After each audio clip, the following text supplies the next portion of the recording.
Thank you for tuning into the Generational Gauntlet Top 5 Faves. This is the podcast where we give you our top 5 on a topic with a generational twist to it. My name is Matt Lambert, and I'm the host of this podcast. Each week, I bring in a guest who's from a different generation than me to discuss or debate our top 5 on a selected topic. Now, it's been a hot minute, but I had to bring back one of the OGs of the podcast, one of my former colleagues, a good friend of the family, and a Gen Xer, Dixie Poplin. And if anyone listened to her first episode, episode 6, which was our top 5 favorite athletes we've watched in person, you may have noticed her name's a little different. So on behalf of me, on behalf of the podcast, Dixie, congratulations on your marriage. Thank Dixie, you. how have you been? I have been good. Life is good. Well, your first episode was in the top 5 most streamed episodes until I think the beginning of June. So an episode finally overtook it. So I thought it was right that we needed to bring you back to reclaim your throne. So hopefully, this is an episode that launches you right back into the top 5 after today. That And Nora, I'm assuming it's Noras that are all in the top 5. She's up there a lot. She brings a lot of numbers, a lot of stats. So this episode topic today was suggested by a listener. And the listener said they wanted to hear me outline the top 5 favorite after school snacks. And I'm very curious if Dixie and I end up with very different lists today. As we talked about in episode 6, Dixie and I grew up in different parts of the country. She's a Gen Xer, I'm a millennial, which means that Dixie went to school in a one-room schoolhouse and probably had to walk to school in the snow uphill both directions. So, Dixie, obviously I'm kidding, but I had to throw some shade at our age difference when it came to school. Any first-time listeners out there, here's how the podcast works. Dixie and I have each put together our own list for our top 5 favorite after-school snacks. I don't know anything about hers. Like I just said, I'm curious if we have any crossover at all. She'll kick things off with giving her number 5 and why. I'll give my number 5 and why. And we'll keep it going until we get to each of our number 1s. So with that, Dixie, after school snacks, what is number 5 on your list? Well, I feel pretty confident that we're gonna have very different lists, just Okay. because of our generational gap. I grew up in the '80s where, like, our snack food was not the healthiest, and I'm not sure if we didn't know better or if we just didn't care. I'm not really sure, but we didn't have all the fancy prepackaged or individually packaged snacks Mm. and Lunchables and we didn't have all that stuff. We were just like, whatever, you could find in the pantry. So, I will start off with my number 5, and that is a bowl of cereal, Okay. specifically Captain Crunch. Ooh, that's a Um, good one. yeah, that was a fave amongst the, Bechtold household, and, the best part about a bowl of cereal is the second helping. So after you finish the first bowl and the milk is all sugary, and then you put some more in it, like, that's where it's at. Well, cereal also makes my list a little bit higher, so I'm not gonna say a lot Oh, about mine, but I do have okay. 2 follow-ups for you. One, Uh-huh. do you drink the milk after the Oh, yeah. cereal? Oh, yeah. Okay. I mean, that's you got to. It tastes great. Yeah. 2, I know you said Captain Crunch. Did you sometimes feel like Captain Crunch was just destroying the roof of your mouth? Well, yeah. I mean, when you're a kid, you don't really, like, pay attention to that, but if I were to do it now, for sure. When was the last time you had a bowl of Captain Crunch? I can't even tell you. In fact, Okay, see, now that we're sad. talking about this, I'm gonna put it on the grocery list. There you go. That's what you need to have that, tomorrow for breakfast. Well, you talked about not having a lot of prepackaged snacks as a kid growing up for you, and mine is one that is a prepackaged snack. My number 5 was Gushers, and Dixie, have you ever eaten Gushers before? I have not, and I think I have seen them, and I think I know what they look like, but I have never tried them. Okay. Well, when I was growing up, a staple at mine and my friends' houses were Gushers. And that was a fan favorite of like all the kids I remember growing up. The sensation of the liquid center that would just hit the taste buds when you bit into those things were peak childhood snacking of the 90s. So you said we're probably going to have different lists. I agree. Gushers released in 1991. I would have been 5 at the time. So we're talking like the apex of 90s snacking. In 2013, Complex Magazine ranked Fruit Gushers as the second best fruit snack of all time. And I concur. Dixie, I know you said you haven't had them. Do you remember the 1990s commercials for Gushers? I do not. Okay, so I went back and watched some of them, and they are bizarre. They went hard in the 90s. Basically, like, the kids would, like, bite into the Gushers, and their head would turn into a giant fruit, whatever flavored Gusher they had just eaten, and the CGI at that time, or the however they animated it, was terrifying. It looks like something from a horror movie. So, really creepy commercials, but really good gushers. So, that's my number 5. Dixie, I'll hand it over to you to hear your number 4 after school snack. Just for clarification, since I've never had them, is it like a gummy bear of sorts, but it has a something in the center that gushes out? Yes, so it's a gummy. It's not a bear shaped. It's like a I'm trying to think of the best description shape wise, like almost like a hexagon or something to that extent. But it Okay. is a fruit flavored gel that comes out. Okay. And so like you bite into it, and you got the soft, gooey gummy, and then like liquid comes out, and it is sensational. It's good stuff. That sounds pretty good. It does. It does.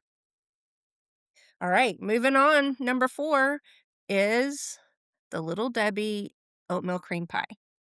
Ooh, that's a good one. Is it a cookie? Is it a pie? I don't know, but it's delicious.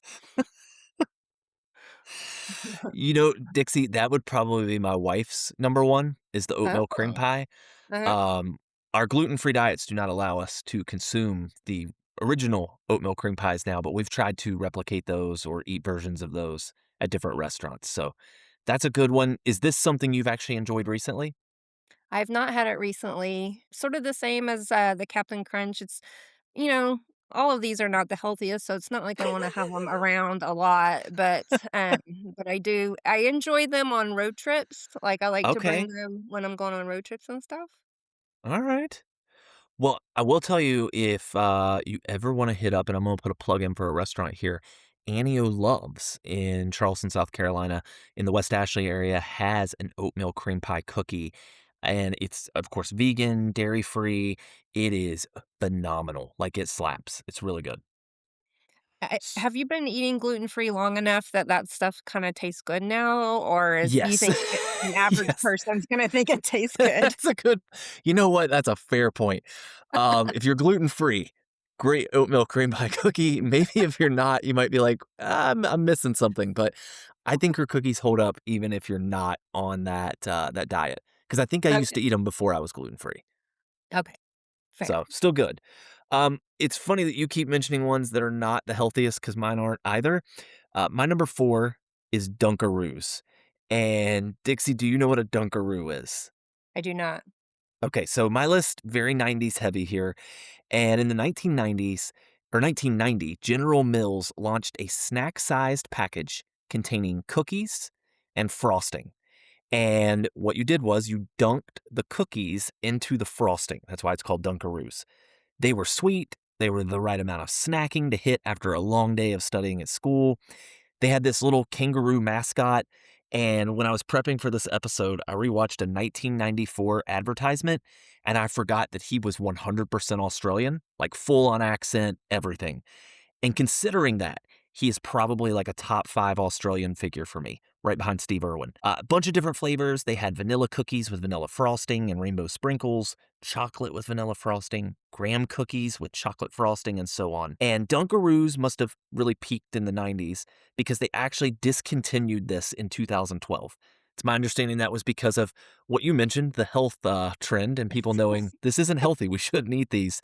However, during COVID in 2020, these were resurrected and they have now come back. And according to some internet sleuthing, the people that primarily consume Dunkaroos are Gen X and millennials. So, Dixie, I feel like you need to live up to your namesake and you need to track down some Dunkaroos and give them a try. Like whether that's a cheat day, a normal day, whatever, I think you need to try some Dunkaroos out. And I can find this at any local grocery store? That I don't know because I haven't bought a Dunkaroo since the 90s. So I don't know. You might have to Google where you can find them now, but I would highly encourage you to track some down. Okay, I'll put it on my list. All right, so you've got some Captain Crunch on your list now, some Dunkaroos. Let's continue your list. What made number 3 on yours? Number 3 is the nacho cheese Dorito. Ooh, okay.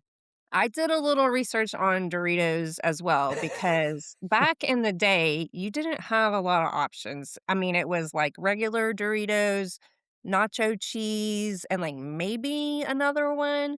They didn't have Cool Ranch or Flamin' Hot, whatever. Like they didn't have those. In fact, the little research that I did, it said they didn't expand their flavors till 1989. So Okay. close to the '90s is when they started expanding their flavors. Out of the probably 3 that they have had available, the nacho cheese was where it's at. Is that, and I might be revealing like your number 2 or number 1. Would that be like your favorite chip of all time? Um, yeah, I'd say Okay. so. Is that something you still partake in?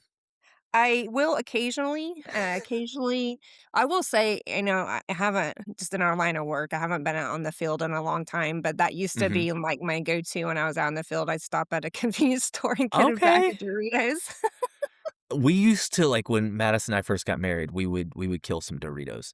Again, our diets don't let us do that now, but Doritos definitely like a superior chip out there in the chip world.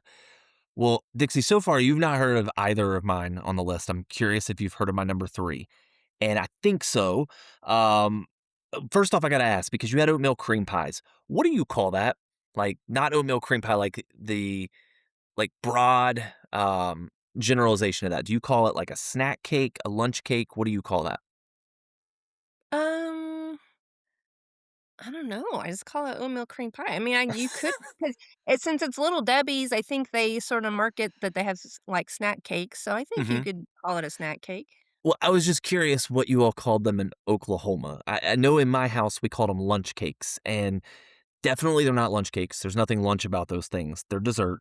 But my number 3, have you ever had a Swiss roll?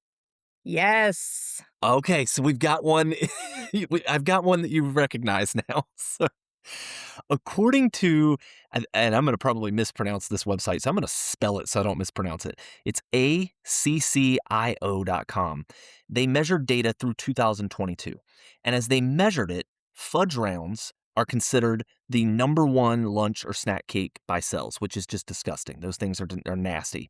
But Swiss rolls were one of the ones that landed on their list as a top snack cake when it came to their data through 2022. This Little Debbie entity featured a rolled chocolate sponge cake filled with sweet vanilla cream and entirely coated in a layer of fudge. And as anyone can probably guess by their name, they were inspired by European bakeries.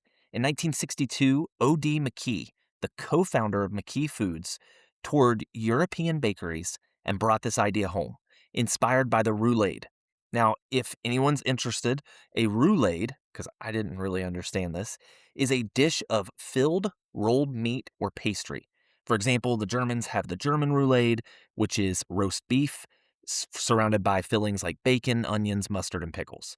So the dessert version, which sounds a lot less disgusting, are sponge cakes with jam or buttercream. And the Swiss rolls were added to the Little Debbie lineup in 1963. Now, this was a snack that I ate way too many of as a kid. I'm also a total nut job, and this will come up with 2 of my entries. I did not eat Swiss rolls normally. Dixie, how would you consume a Swiss roll when you ate them? Hmm. I think I just ate them normal. I think I just took one bite Okay. at a time. That's the normal way to eat them. I would, like, unroll them so that they would stretch out across the plate and then eat them with a fork because I'm a total freak. It was weird.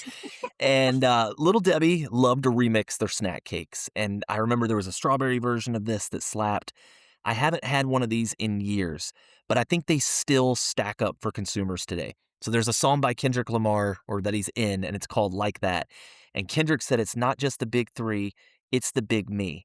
But McKee Foods has a big 3, and their big 3, it's interesting, you already mentioned one of them, is the oatmeal cream pie. The Swiss roll is the other. or is the second, and then the third is Nutty Buddies. So those are their three premier foods for McKee Foods.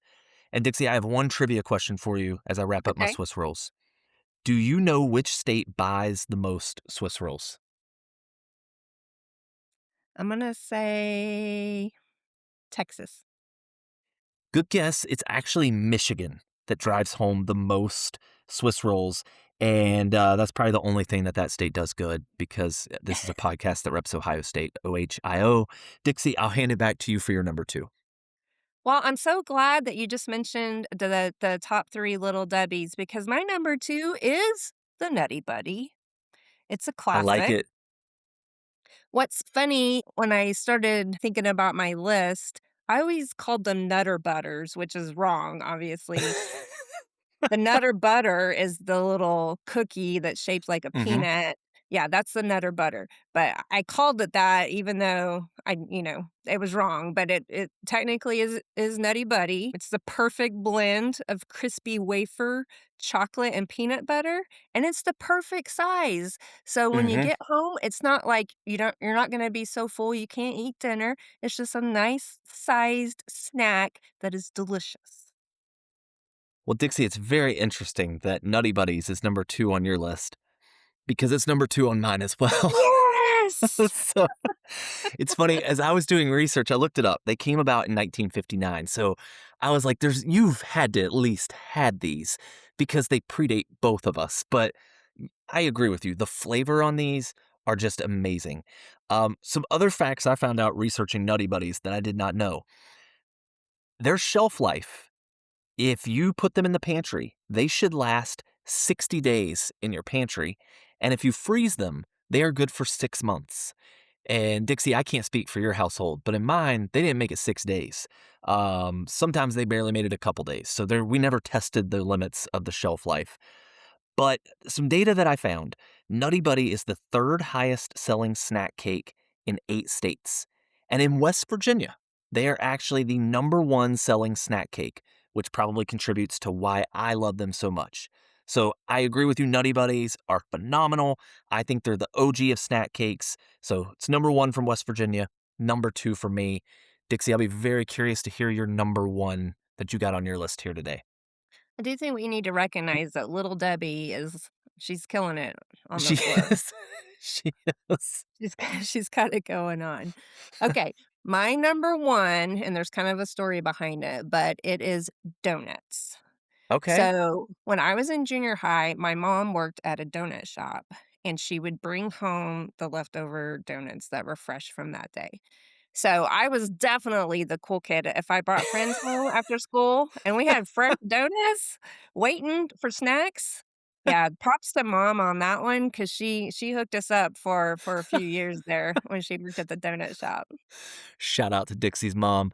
I gotta ask now, like, what is your favorite donut then? What's the top donut for you? I think if you had to pin me down, I'd probably say the chocolate Mon Oh, that's a good one. That's definitely a good entry. Yeah, donuts are awesome. Like that is just like I don't feel like eh, I know some of these places do these like crazy donuts with like cereal and stuff on them, but like I feel like even just traditional style donuts are phenomenal. Like you really can't go wrong with a good donut. And that's what this was like a mom and pop donut shop, so Yeah. it didn't have all the fancy, like, all the chains that we have hmm now, like, it was your just mom and pop making some donuts. As I say, in West Virginia, what we had for our donut spot was a place called Jolly Pirates, and they had two of them. One of them was like, I don't know, like 20 minutes from my house, and that was like peak Saturday morning was your dad taking you to the donut shop, and you get the dozen donuts, and you get like, I can't even remember the terminology, but the 13th donut that comes, baker's dozen, there we go. And you get that extra donut, and my dad would like get me an eclair. Oh, that was like the best those were like that, and then you'd sit down for some Saturday cartoons. Great memories right there. That's a good day right there. It is. Well, Dixie, you already mentioned what my number one is. I told you it would come in a little higher on my list, and it came in a lot higher, and that is cereal. I am with you on the bowl of cereal. Any of my family that's listening knows or probably knew from the moment this episode started that cereal was going to be my number one. Dixie, you don't know this about me, but I probably almost bankrupted my family on cereal, especially during high school. During my cross country and track days, I was hungry 24/7. And we're talking, I would eat an entire box of cereal in a day to a day and a half.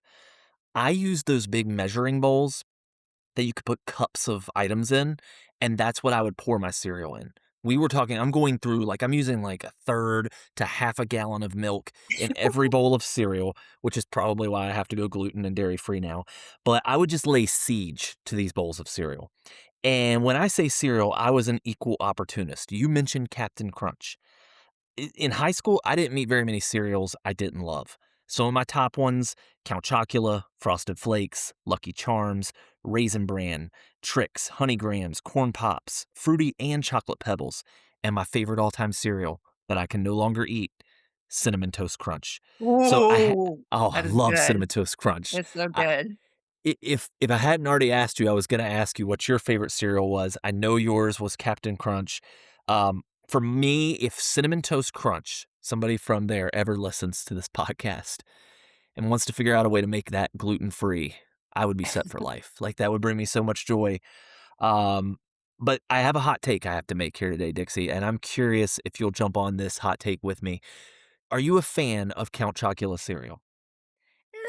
It's alright. I mean, I would definitely eat it, but I don't know that I would put it in my top 5 by any means. Well, I'm gonna stand on business on my own then. Count Chocula cereal, we need to stop making that only a Halloween entity. It's ridiculous, it's selfish, and it's unnecessary. Bring back Count Chocula year round. That is something that we as a people need to clamor for, because I hate that I don't think I can eat it anymore. But back when I could eat Count Chocula cereal, at Halloween, I would have to go buy like 6 boxes so I had cereal for the next couple of months, because you can only get it one time of the year, and that's ridiculous. I will say this about Count Chocula, though. The milk after the Count Chocula that you drink, that's good. Oh, it's probably the best meal. Oh, I'm kind of previewing here. There's probably gonna be a top 5 cereal podcast at some point, an episode, and, it's gonna be people just hearing me wax poetically about how much I love cereal, the how the milk tasted, all of that. It's gonna be, really just a podcast episode for me. But Dixie, as we wrap up here today, I always ask people, like, what complaints do you have about my list? What final thoughts do you have as we wrap up talking about our after school snacks?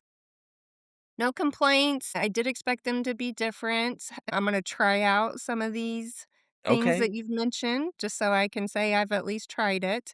I do wanna give you a little secret about Cinnamon Toast Crunch. So I saw a commercial, I've not had it yet, but I saw which sorry, you wouldn't be able to have it either, but at Dairy Queen, they have an soft serve cone that you dip in, like, the Cinnamon Toast Crunch, Oh. like, the dust, that stuff of it? Yeah. That sounds so good. I know, I know. S so I wanna say this, Dixie, I went to the grocery store recently, and I convinced myself that Cinnamon Toast Crunch were gluten-free, and I was gonna eat some, and I went to the to the aisle in Walmart, and I found the Cinnamon Toast Crunch, and it had on there, like, big letters, wheat, flour, like, whatever it has in it, and I just stared like I was traumatized at this box of Cinnamon Toast Crunch cereal, and I'm pretty sure people in the aisle thought I was having, like, an existential crisis, because I was. Because it was at that moment I realized I will never eat that cereal again, and it hurt my soul. So, that's where I this podcast ends, is how much pain I was in. Dixie, thank you for joining in on another podcast episode. Like I said, you're an OG of the podcast. You're now coming in with a new name, so thank you for gracing everybody with your presence for this episode. And for everybody listening, thank you all for tuning in. If you've not done so yet, like, subscribe, leave us a 5-star review. If you have a suggestion for a topic that you'd like covered, you can send those in to generationalfave5@gmail.com. That's generational, FAVE, the number 5 at gmail.com. Thank you for tuning in.